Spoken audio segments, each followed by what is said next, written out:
What doesn't kill you will make you stronger. God won't put anything in front of you that you can't handle. Even when you fail, you gain knowledge. That's some of the things that kind of keeps me going.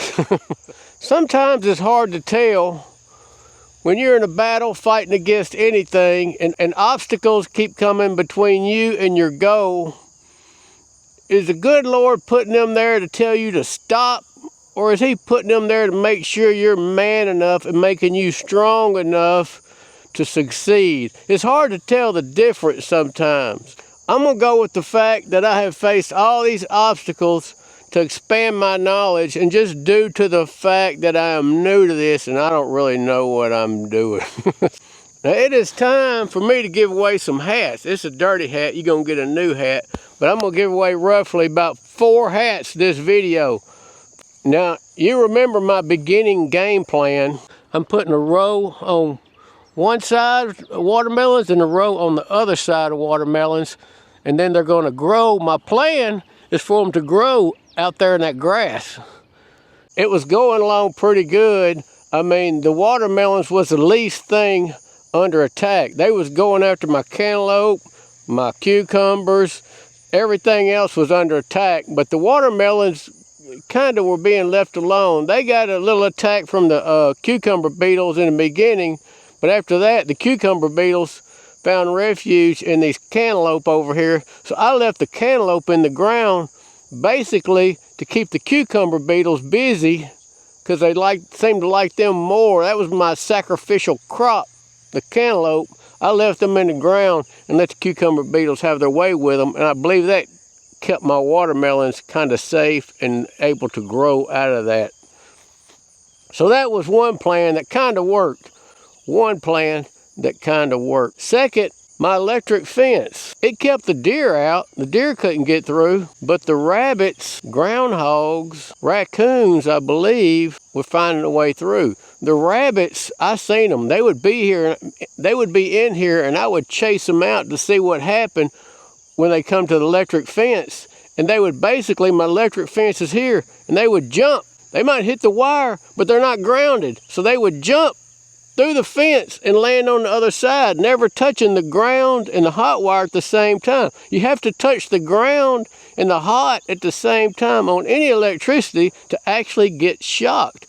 And they had, I don't know if they just stumbled up on that or that was their plan to jump over the thing. They was coming through nonstop, nothing I could do about them. I put out live traps. I caught rabbits. There's one down. Now I gotta figure out what I'm gonna do with him. Raccoons.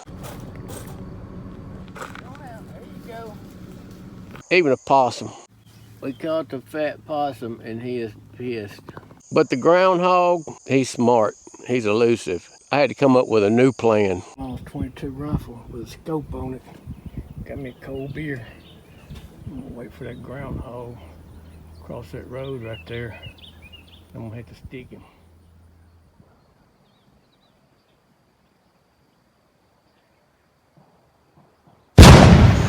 Didn't really like that plan, but it was my last option to keep him out of the watermelons. The groundhog loved the watermelons. Now, I live trapped and relocated everything I could, but some were too smart. They wasn't falling for it. So I had to come up with a new plan. And that's where Charlie come into play. Now Charlie, he is somewhere between rabbit dog and kangaroo. He has all the respect in the world for my plants. He won't plow through them like a bull through a china cabinet. He'll hop over them like a kangaroo. But still, the rabbits pressed on. Finally, I made it to the point to where it was time to test a watermelon. You missed the center. Oh, I completely missed the center. Maybe I can go back to it. That's why it popped open. Nope, it ain't no good either. It ain't no good either. Look. Yeah, these ain't no good. Florida giant.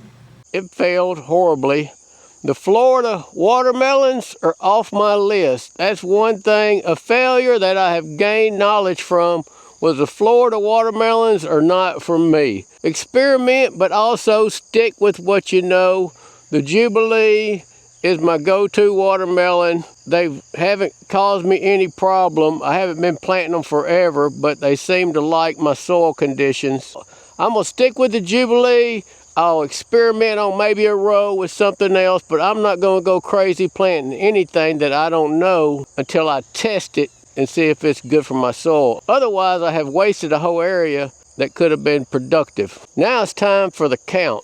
It was hard keeping count because I'm gonna even count the ones that I gave to friends. I'm gonna count them as sold because I could have collected money on them. But in the end, between selling them here at the farm, selling them at the farmer's market, which was my best sale, was at the farmer's market. The first trip to the farmer's market, I sold 10. The second trip, I sold 48. The third trip, I only had like 20 something. I believe I sold 22. I have it wrote down. I sold 10, let's say 50. I'm gonna put my number at 110 watermelons. 110 watermelons, way off of my 600. I'm always shooting high, you know. I have learned that my number is gonna be the high number just because. Here's what I'm gonna do. I'm gonna give a hat to whoever hit 110 or really close, and I'm gonna give a hat to the guy that was on the south side of 110, and a hat to the guy that was on the north side of 110. Guy or gal that's north side of 110. So there's 3 hats, and I'm gonna give a hat to whoever said the most watermelons, because they had the most confidence in me. So that's 4 hats. Plus, I'm giving away the hat for the video where all you had to do was make a comment, and I was gonna go through there and put you in the drawing for a hat. That one, I come up with a number. I haven't even looked at it, but I'm gonna go with number 4, the 4th person who commented. I'll have to look and see who that is. You can go in there and look, see if it's you. Send me an email, or I'll send you an email when I look at it. But number 4 is the winner. Back to the watermelon. As you can see behind me, everything is tilled up, gone away. There is no memory of what happened here. It's all in the past. Let's just leave it in the past. This year, which I'll probably plant a cover crop here for the winter season, but come spring, I'm planting the whole thing with watermelons. Not only am I planting the whole thing with watermelons, if things go the way I plan, I'm gonna plant the whole thing with watermelons and on plastic. That's the way the professionals do it. Now I know that's why they do it, because the grass took over. I believe the fact that I had so many small watermelons, if you watched my previous videos before this one, you'd see 90% of my watermelons were the size of a football. They sold like crazy for $5 a piece. And they were good, but they were the size of a football. I was looking for, like, I don't know, 2 basketballs put together. I was looking for something this big, and I was getting stuff this big. But anyhow, next year I'm going on plastic, drip tape. I'm gonna plant from one side to the other. Hopefully that'll keep the weeds down.